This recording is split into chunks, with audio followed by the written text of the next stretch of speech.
All right, welcome everybody to Mace in Your Face. Our special guest tonight is Dr. Robert Mittman. Robert, how you doing?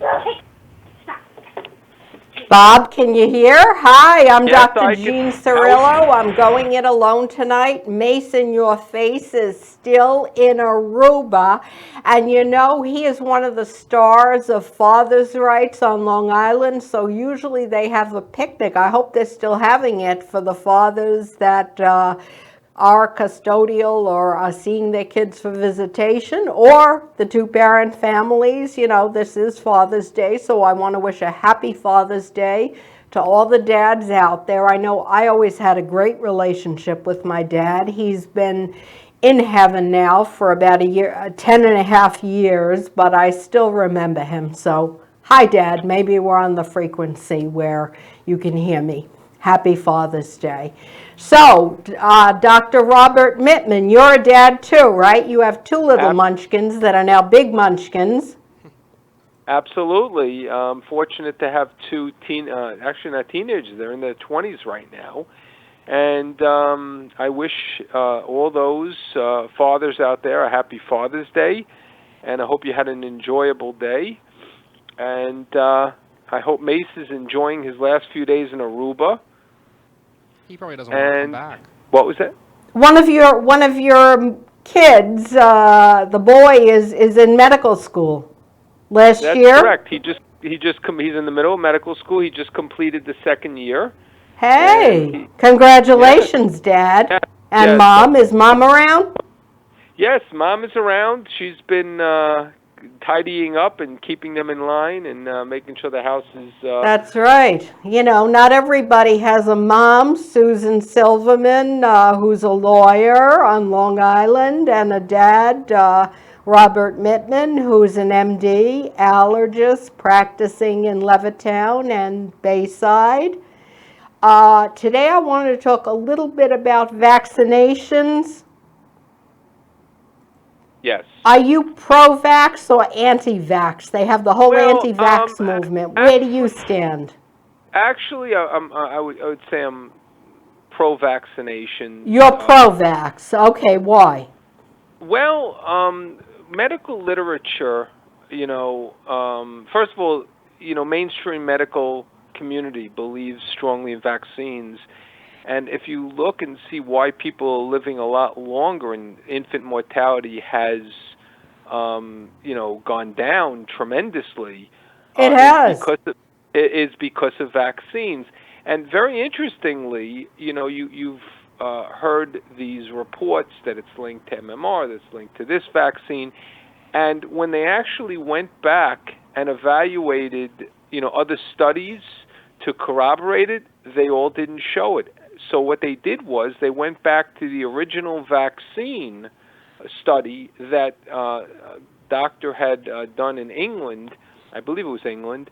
They actually found out he fraudulently changed the numbers to make it look like the Wait MMR. a minute. You're telling me that the medical researcher changed the numbers when they were testing a vaccine in order to skew it in the direction of the vaccine being no good?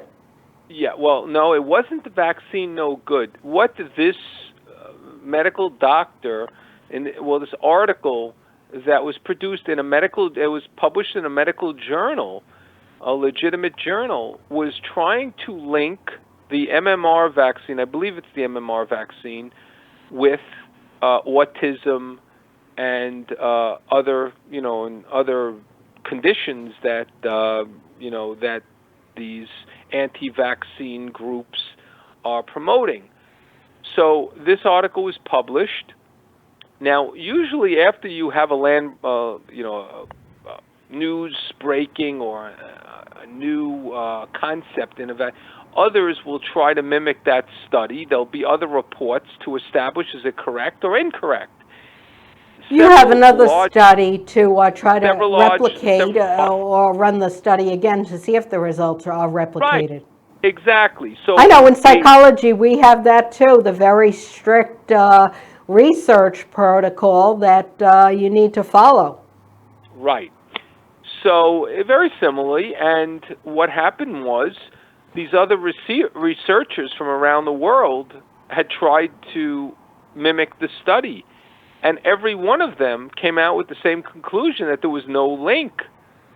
So the medical authorities went in and investigated this original study, went to the study's author, and when they went through all the paperwork, they discovered that it was a fraud, that he made up. Wait a minute, the original study against the vaccine was a whole fraud? It was a medical study that was linking vaccines, MMR vaccine, to autism and other medical conditions. Was a fraud. I have a question, doctor. Yes. Is there any medical for the anti-vaxxers? I'm saying, is there any medical legitimacy behind that movement? Because I mean, it doesn't. No, actually, no. That's the problem. That's why any medical physician or any researcher who's ever done, and I've done quite a bit of research. I always, you look for links, and then there's certain protocols, as Dr. Jean has mentioned, to prove a certain condition is linked with another condition. So there really was only one study, which is what I was referencing, that linked the vaccines with autism, with the rise on autism. And in fact, that study was proven to be a fraud. And other studies which tried to mimic it showed that there was no link. So at that point, I'm a fairly open-minded physician, probably more than most.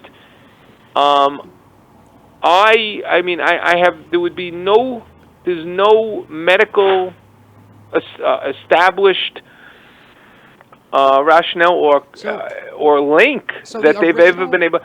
We all talk about it. Why is it increased? And why is autism? But I could also say, why is asthma and allergies increased? That's a good. Why are all these other conditions? Why is autism increased?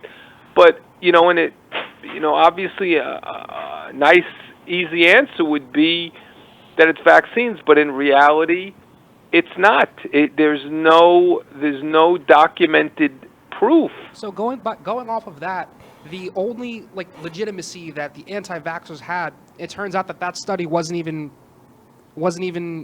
You're saying that study was tampered with or illegitimate? Exactly. In the first place? Not only was it not accurate, or I can't even say it wasn't a good study. It was supposedly, the way it was written up, that it was a good study, but he altered all the numbers to make it look. Why would a doctor? Was he a medical doctor, a medical researcher? I imagine he had some standing in the field. Why would he distort numbers? What was that? I'm sorry, Gene. I missed that.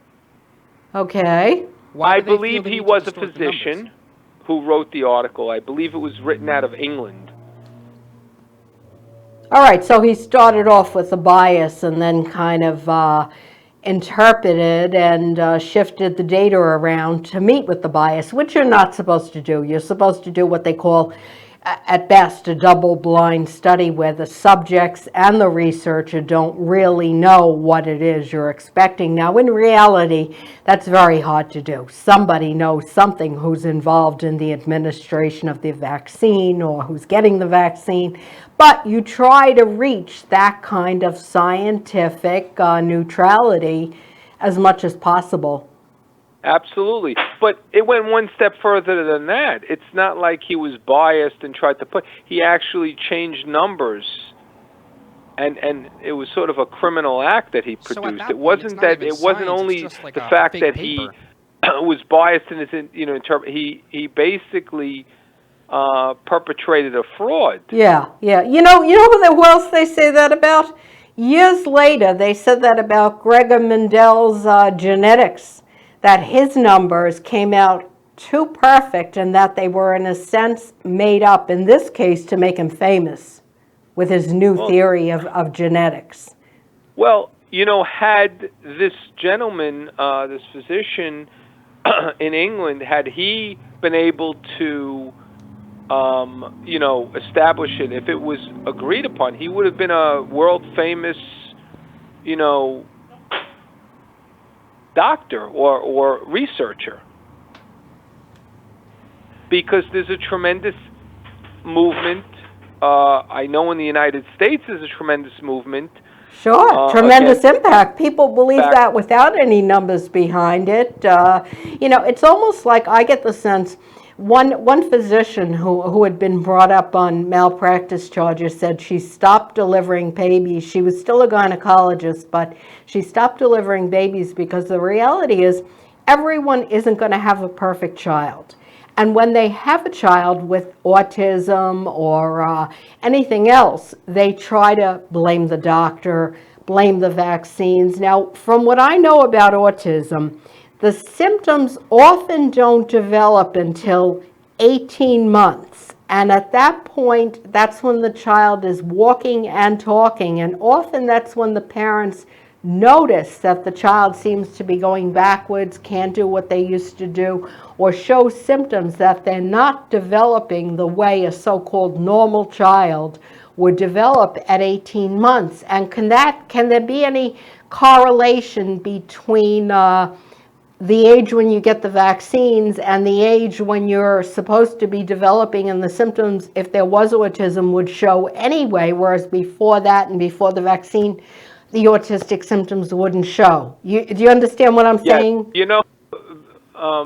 Dr. Jean, you're very wise, and that's where the vaccine connection came in, because they were showing what they were trying to do is that the MMR vaccines were the ones that were the way it's situated, given to the children before that 18-month period, and that's where the connection came in, and that's where the hypothesis of this anti-vaccine group is what is the child receiving between 0 and 18 months before they're actually showing signs of the autism.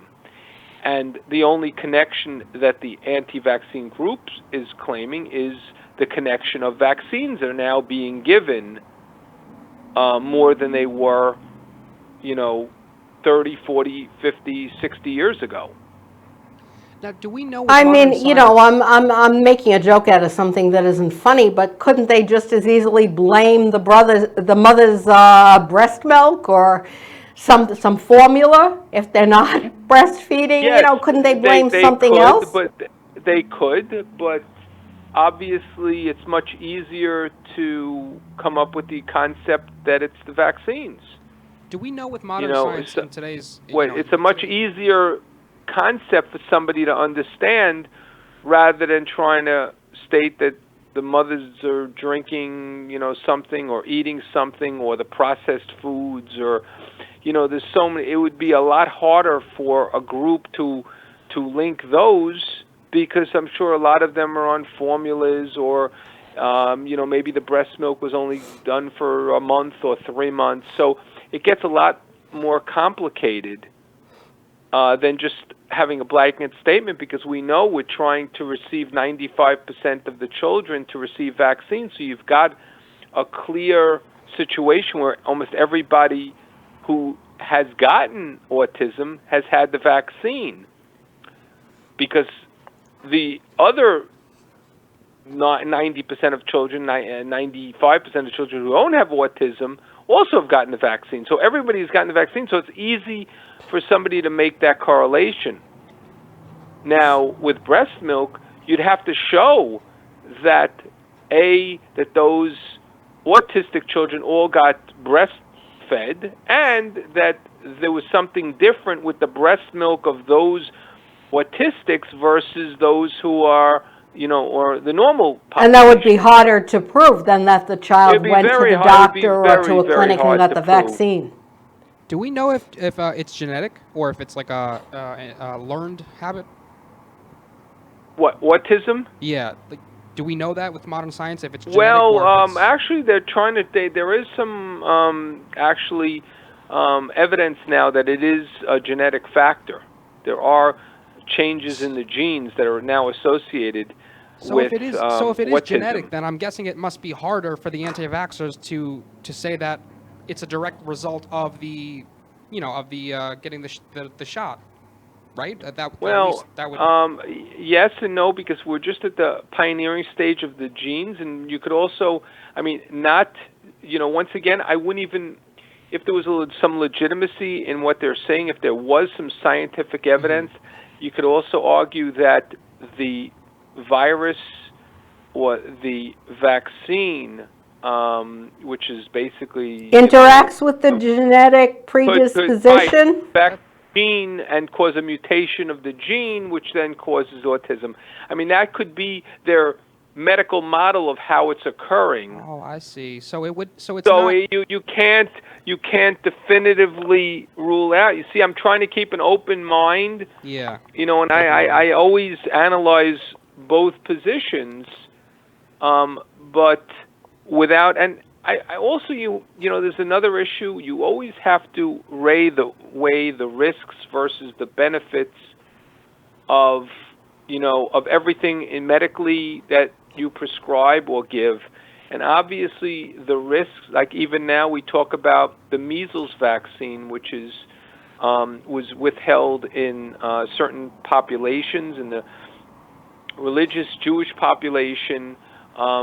They withheld giving that vaccine. And interestingly, if you look at that population, their rate of autism is very similar to the normal rate of autism. So they would be a classic example to fight against the concept of the vaccine in the community, vaccine being the cause. So vaccines or no vaccines, there's no. If you look at another there's no, spike in autism. Well, no, actually, they have. No. What I'm saying is, the amount of autistic children in this group of religious Jewish people up in Westchester and Brooklyn is basically the same rate. There's really no significant difference. Wait a minute, are you saying people in certain areas that it's against their religion to get the vaccine and their autistic rate is the same? I mean, this was a big argument about that school in the city that was Orthodox Jewish that was closed down unless the kids came in with proof that they had a vaccine. That's exactly what I'm referring to. There is certain... That's exactly what I'm saying. They have not shown. I mean, less autism there. Evaluation would be, hey, say that if you claimed that group of and it's a very tight knit Jewish religious community, you would say, hey, listen, they don't have any autism in that group, but that's not the case because they are not taking the MMR vaccine, and they were able to essentially get away with it or just not take it because they would go to religious schools, and the religious schools didn't require it. Public schools all require that you take the vaccine.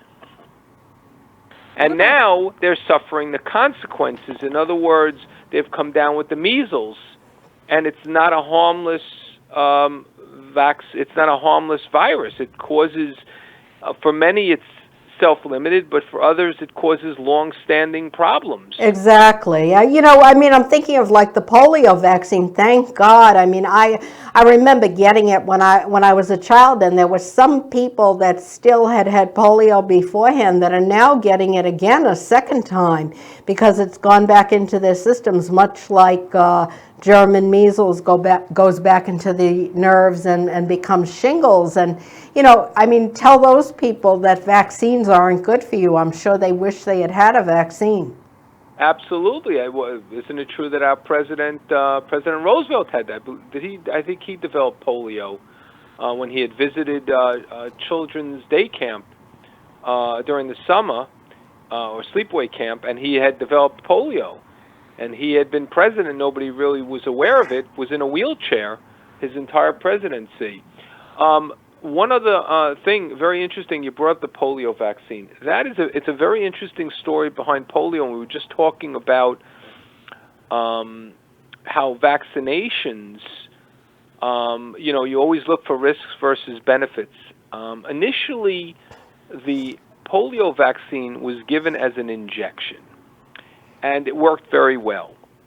I believe it was the Salk vaccine. Yeah. What happened was they then came out with a oral polio vaccine. So physicians said, hey, listen, instead of giving an injection, why don't we just give the kids, much easier to give them something to drink. Wait a minute, I drank the Kool-Aid, the Salk vaccine Kool-Aid. Right, okay. Well, what happened was... I was happy I didn't have to get a shot at that age. Right. Well, that was exactly the story.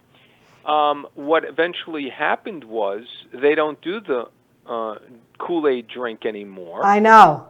They're back to the shots. And the answer is, and the reason is what they discovered was that actually a small percentage, it was 1 or 2%, actually developed polio after the vaccine, the oral vaccine. Wait a minute. After they had that Kool-Aid type vaccine, those of us that are old enough to remember developed symptoms of polio?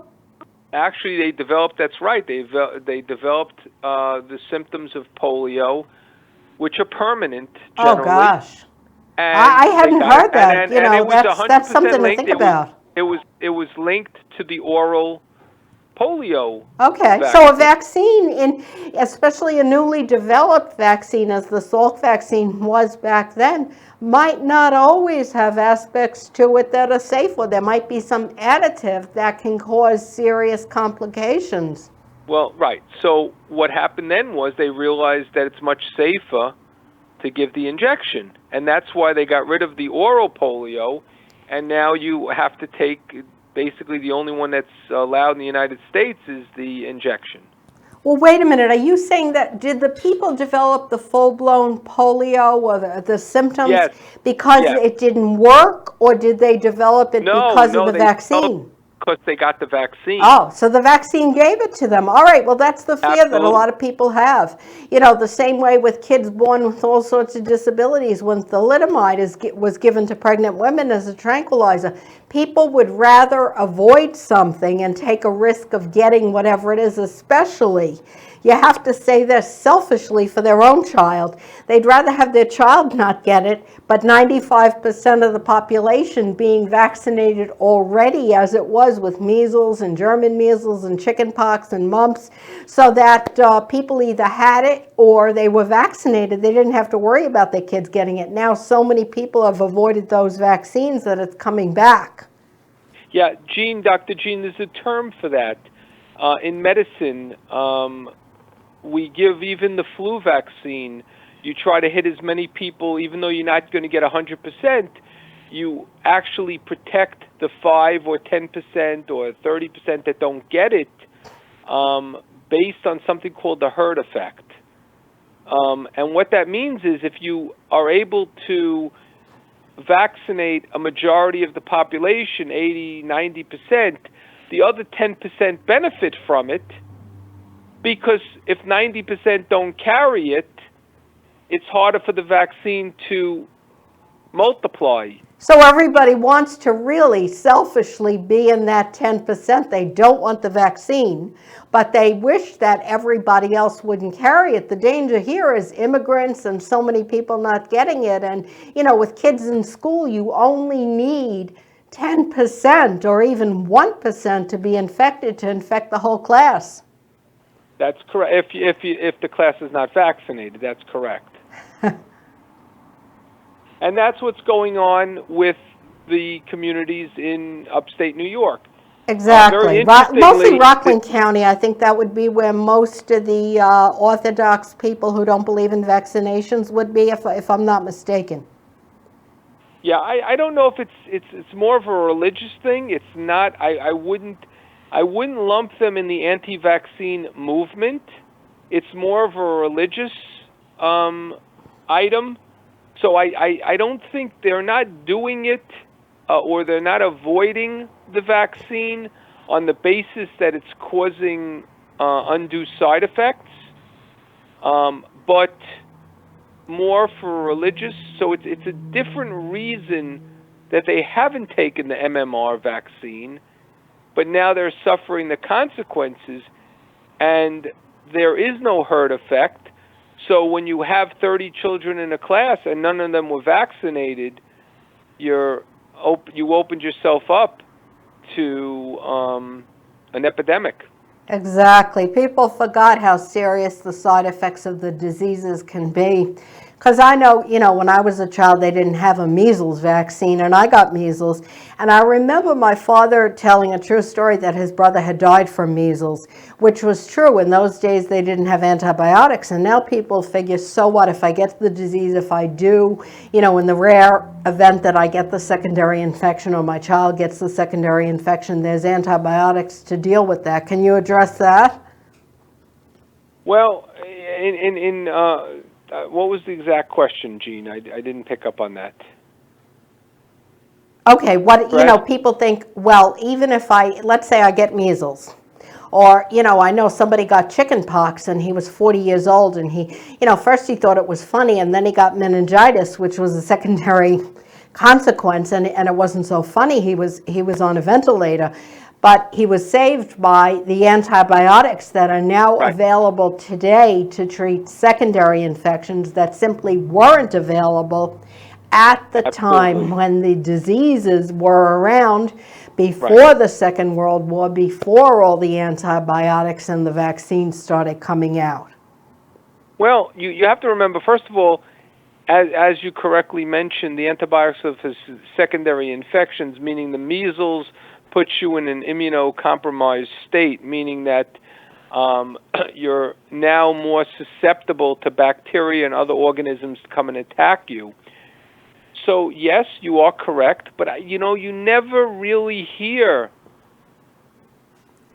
when you talk about groups that are against vaccinations, you never really hear the discussion of what if my child comes down with the measles? What if my child comes down with polio?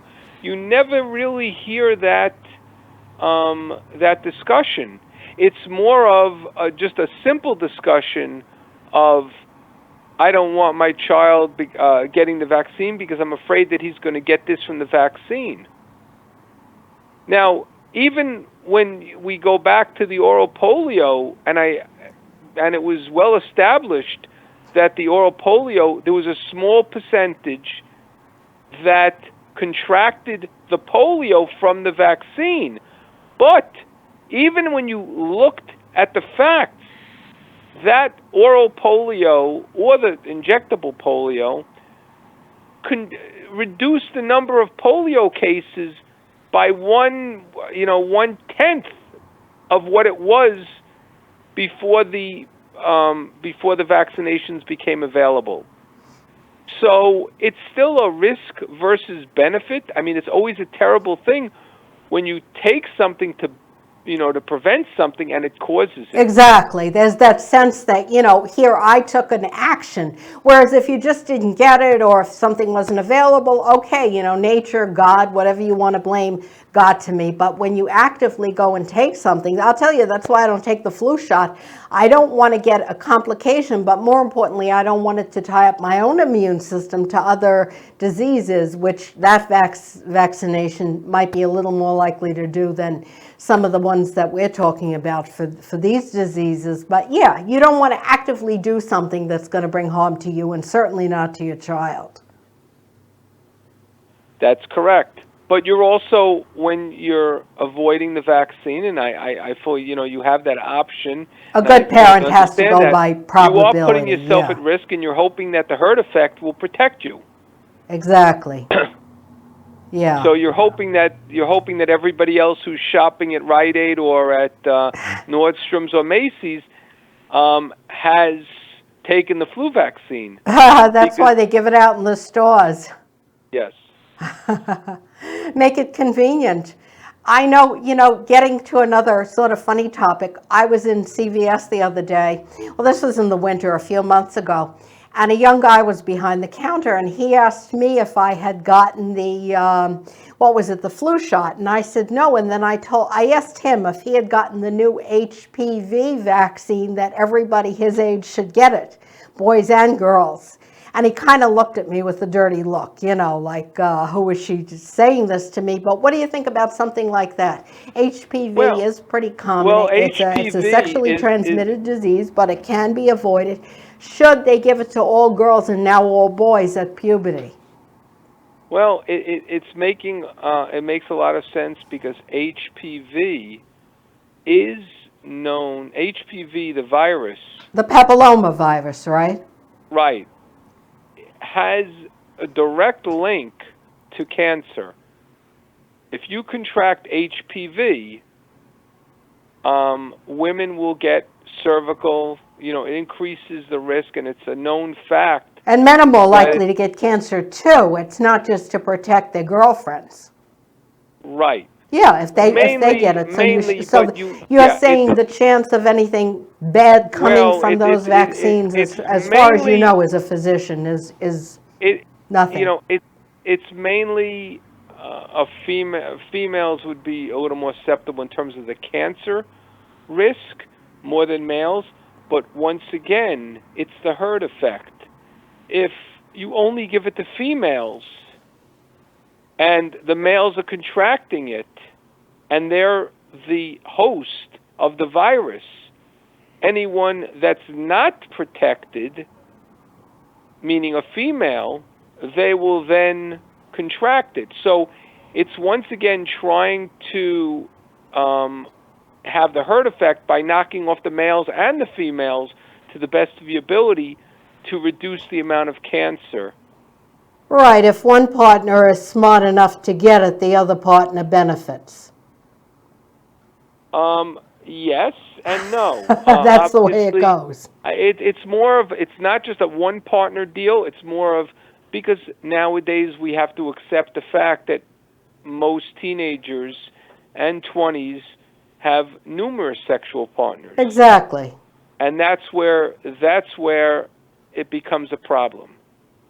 Yeah, and one thing they tell you in defensive driving or basic driving is never depend on the skills of another driver to avoid an accident. Look out for the other person and look out for yourself. Make sure you do the right thing. And I would say it's the same way with vaccines. Don't depend on the fact that the people around you are going to be protected and thereby you'll be protected in some way. It doesn't always work. Absolutely. You summed it up quite regular. So I would take it that you're pretty much pro-vaccine and, in general. Well, medically speaking, I would say that everything points to vaccinations. My children all received the vaccinations. Okay, your own kids are vaccinated. I mean, that's a good way of saying that you're sincere. Yeah, so I stand, I stand by, what I believe. And I do it for my own family, which obviously tells a lot to, but we, in the medical community, they are open, honest about it. They do studies. They continue to do studies. If there is a link, they come out and they obviously publish it and allow others to re-examine it and check out if this is correct or not. And so far, there's been nothing, medically speaking, nothing to really substantiate any link with these vaccines.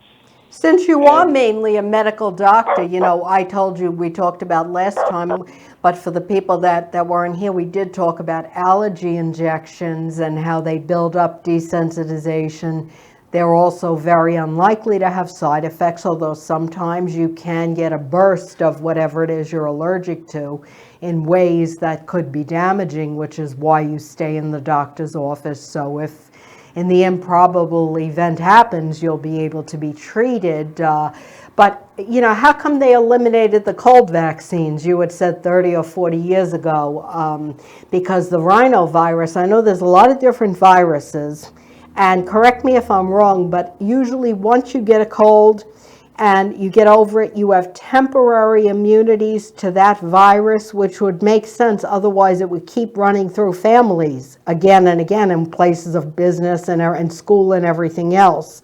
But that they didn't want to give the cold vaccines, even though they did help. Well, I'll be honest with you. I don't know if there was really any further studies on that. It was more of a non-traditional vaccine, and in medical school they said it was non-traditional. That was like 30 years ago. Right, and nobody ever really did studies to prove it worked. But I will tell you that when I was first starting, a lot of people wanted it, told me that it had worked well for them. I mean, a lot of positive reports. I really have not heard of anyone that had any side effects with that cold. I've heard you could vaccine. get the cold, and I did get colds when I got those vaccines, but I think they were a little milder. I mean, who knows? But that's what I felt anyway. Well, that would be correct. That's like with the flu vaccine. Like I even had a flu vaccine this year. Doctors, if you admit to hospitals or go to hospitals, you're forced to take a flu vaccine, or else you have to wear a mask and gloves when you go into the hospital. So I had the flu vaccine, and I had basically symptoms of the flu, very severe ones, the evening of the vaccine. You yourself, as a physician? Yep, yes. Okay, when you got the flu vaccine? Yes. Okay, so this does happen to you, and you're saying immediately after you got some symptoms that you would have to most likely trace to the vaccine. Well, absolutely. I mean, it was within 24 to 48 hours, I had every symptom of the flu, meaning shaking, chills, body aches. Mm-hmm. It was self-limiting. It only lasted about 12 hours. It was gone in a couple of hours. But, yes. But there was no question it was due to the vaccine. Okay, but that's like a mild allergy reaction to a shot. I find that kind of thing is worth it, because what it really is a small variation on the disease. And thereby your body is building up the immunities, and if you have to go through 2 hours of a mildish flu not to get it, which could last 2 weeks or even longer, then it's worth it. That's what I would say anyway. Well, I think what people are really afraid of is like, I once saw somebody with Bell's palsy, and where her side of her face was down. I said, what happened? And she claimed it was from the flu vaccine. I highly doubt it. You doubt it? Yes, that's not generally one of the side effects of the flu vaccine. So vaccines don't usually get into your system and cause some other kind of nervous disturbance? Generally, there is some vaccines that cause Guillain-Barré and other things there are, but generally not Bell's palsy. But there are certain vaccines that are known that there is a small risk of developing a neurological condition from it. But those are well known, but it's a very, very small percentage of very people. Very small percentage would get something exotic like that. The allergy shots are really allergy vaccine is in a different realm, because you have to remember that the vaccines that we're talking about are all virus related. Allergy vaccines are all natural. What they actually are is purified proteins. You're actually taking the pollen, the dust, the mold that you're normally breathing in, but now we're taking it, we're refining it, we're sterilizing it, filtering it, and administering it. So you're getting making it safer. Right, and it's not a disease, it's not a virus, and 99% of people do not have any reaction. Some people, as yourself, might have gotten symptoms for an hour or two afterwards. Most people don't have symptoms. There is the case of 1 in a million where they would have a systemic or a severe allergic reaction, and that's why we make them stay in the office for 15 to 30 minutes. And at that point, if we have a safety net, we actually will inject epinephrine, Benadryl, etc., and it'll get them better, and then there's no side effects. So as long as we have that safety net there, allergy shots are very safe. I would think that, yeah, if I usually would get a little swelling on my arm, which could be from the injection, and I'm then sure because maybe you're a little allergic bit to of it. So itching and it would, possible nose running, eyes itching, but it was normally within the first few hours, nothing right, severe, and right. it would subside. What it does is the allergies are caused by the MAST cells that produce histamine.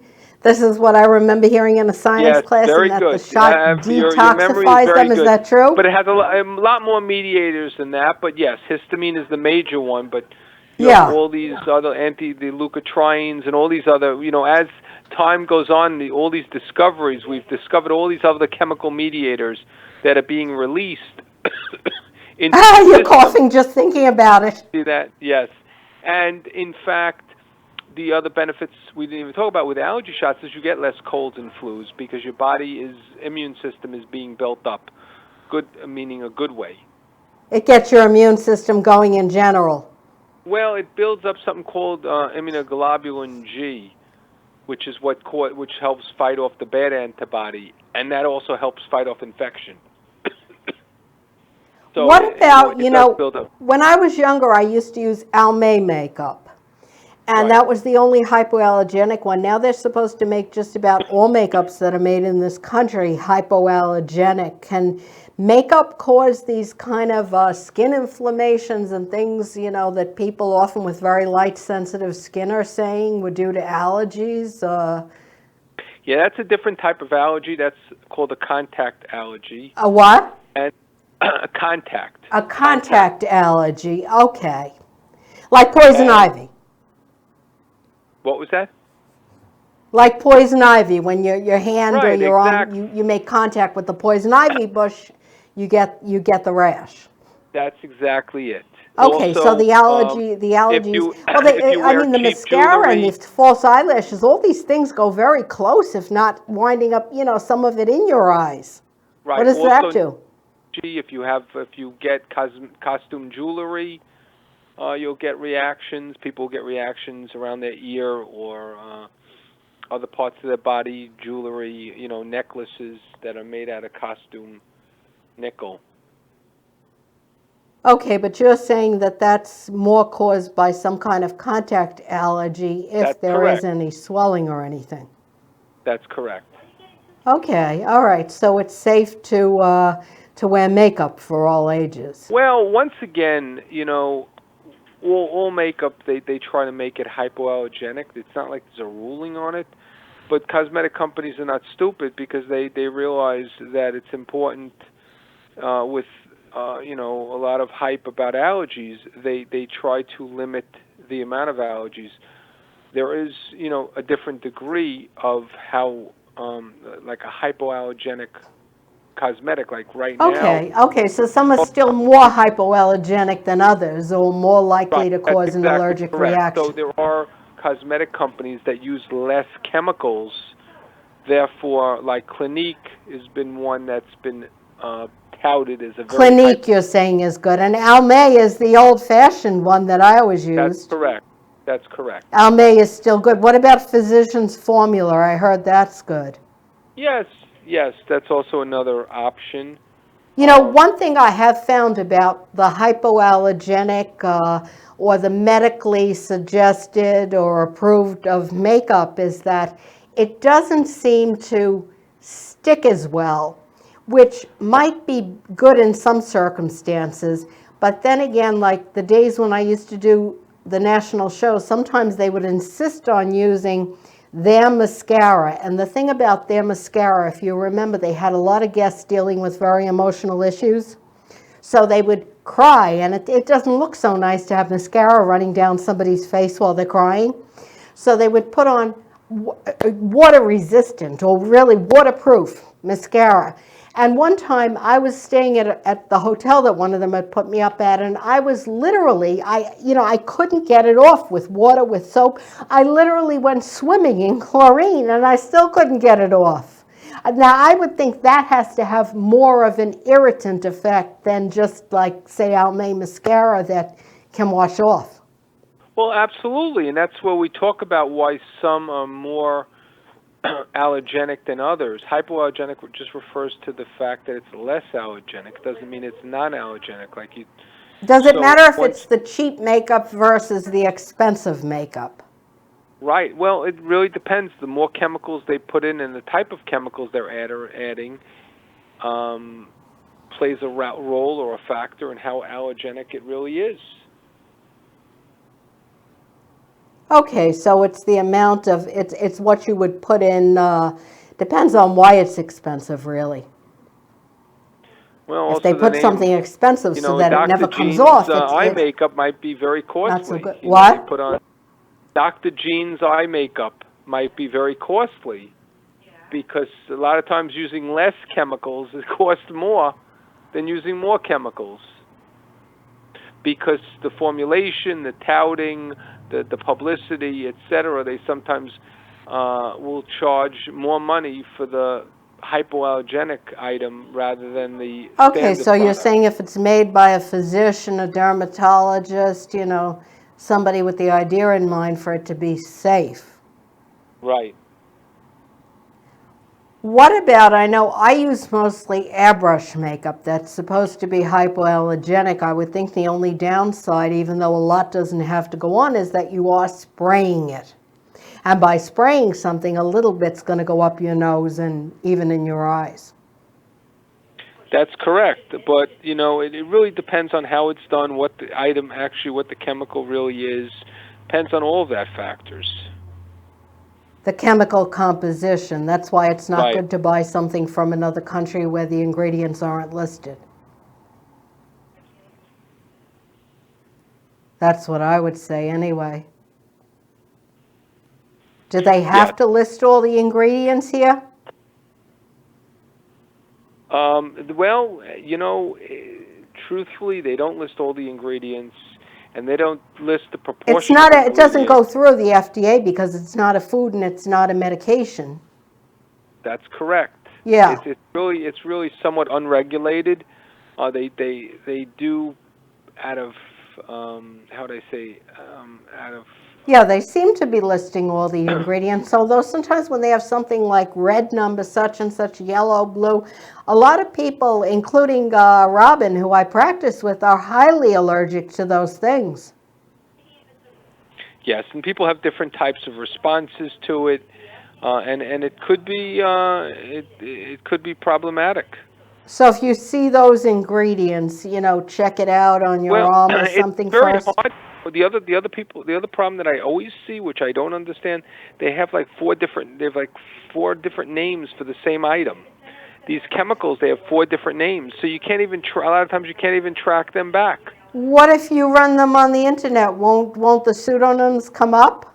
Yes, you can, but let me ask you this: you're in Bloomingdale's. Let's say your good friend, the infamous Robin, who is, by the way, a phenomenal social worker, psychologist, goes in and purchases she goes into actually higher class stores, but she'll go into B. Altman's and buy some makeup. Now, the makeup that she's buying will list 15 to 20 different ingredients.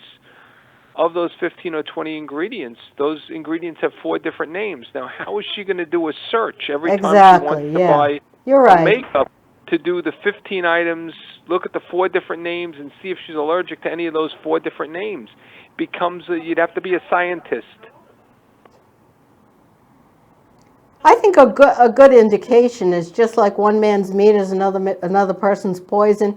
If anything causes you constant irritation, symptoms, or whatever it is, it might be a good idea to substitute something else for it.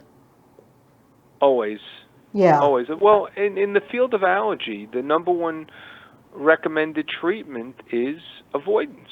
That is better than medication, better than allergy vaccines, is avoidance. So if you could avoid something, that's always the best route. Okay, all right. So you have your own recommendations, and it's a good thing to run by a doctor. I know, a lot of the younger people, I'll never forget when I was like 18 and I went to an eye doctor, and an ophthalmologist, and he's examining my eyes, and I had normal makeup on, you know, not too much. Nobody else said it was too much. And I said sometimes my eyes get itchy from allergy, and his solution was, well, why do you wear makeup? A young girl like you doesn't need any makeup, you know. And I mean, like, come on, you know. Maybe when you're older you feel you don't want to wear makeup, especially it doesn't always sit well with wrinkles, whatever it is. But, you know, to tell an 18-year-old that's not practical. So you have to come up with something that's relatively safe. Once again, there was never the correlation. You never brought up the fact that the correlation of the itchiness was due to the makeup. In other words, it could have been just due to pollen. So, a better scenario would have been if you said to the doctor, Doc, my eyes are okay, but whenever I put on this makeup, my eyes start to run. It's not just it wasn't a blanket statement. Then the doctor at that point might have said, listen, you might not need the makeup, why don't you look for a different makeup, or maybe you're young, you don't even, you always have to weigh the risks versus the benefits and state maybe only wear the makeup when you have special occasions. You're going to an event or an affair. Exactly. If there is ink. But, this brings me back. I will tell the story about a patient that came in. They were in tears when they walked in the door. Why? Because they had purchased a dog, this beautiful dog that they loved. They had it for about 3 months. They had a young child who was, the dog would be loud in the backyard. It would come back in, and every time the story was, the kid would go and start grabbing and kissing the dog, and he would start sneezing and coughing and choking. Oh. So father said, listen, enough's enough. I mean, it's obvious. You're kissing and hugging the dog, and all of a sudden right after that, you're wheezing and you're choking and you're coughing. Oh, my gosh. From the makeup? What was that? So, the father then takes the dog to one of these, I don't want to say a shelter, one of these, actually it was a shelter. And now the kid was really crying that the dog is gone. So they came to me to say, okay, we bought this collie or whatever it was, and obviously the child was allergic to it. We got rid of the dog, and because he was allergic to it, now is there a hypoallergenic dog like a poodle or something else? Could you test this? So we tested the child, and we found out he wasn't even allergic to dog. He was allergic to pollen. To what?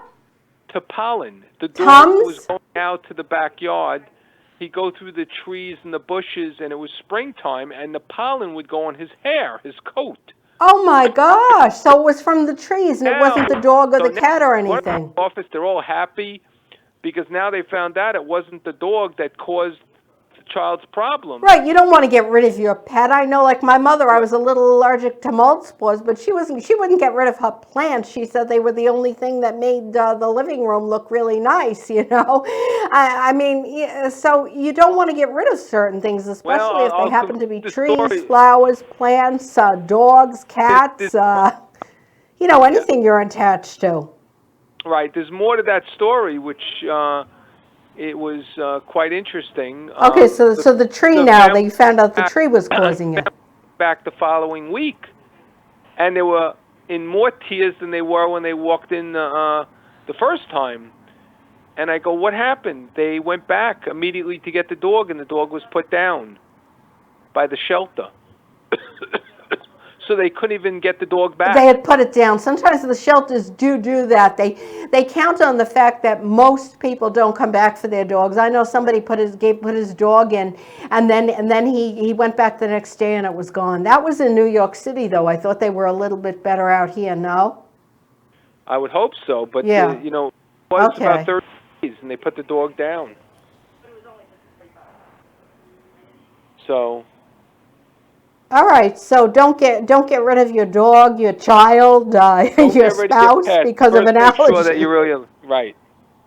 Yeah. There are other things. If you go to if the person goes to their allergist, they can make recommendations. You can test for things they never even thought of. Your desire. I found that some of the so-called natural things, like I used to like henna for hair. And I would never get a tattoo, as a lot of people my age would be against it, but practically all the young men and young women seem to love tattoos in places that you can see them too, large, that you can't get rid of.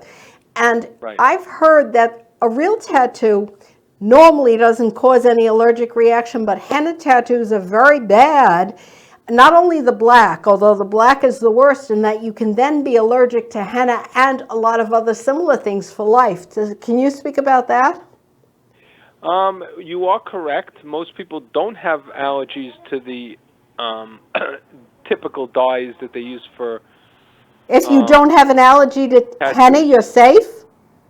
Well, you know, it's very funny that you bring that up, but yes, you can have allergic reactions to henna, but one of the recommendations we generally make when patients have hair dye allergy, which is very common, is to use henna, but not the black henna, the red henna, or, you know, you can get a little darker models, but that's usually the recommendation we make. But yes, people are allergic to henna also. Exactly, yeah, you know that... So, in other words, henna is much more allergic than the standard tattoo dye, but it's less allergic than the hairdressing dye that we typically use on a daily basis. You mean hairdressing dye like that you would buy over the counter, or in a beauty shop, or both?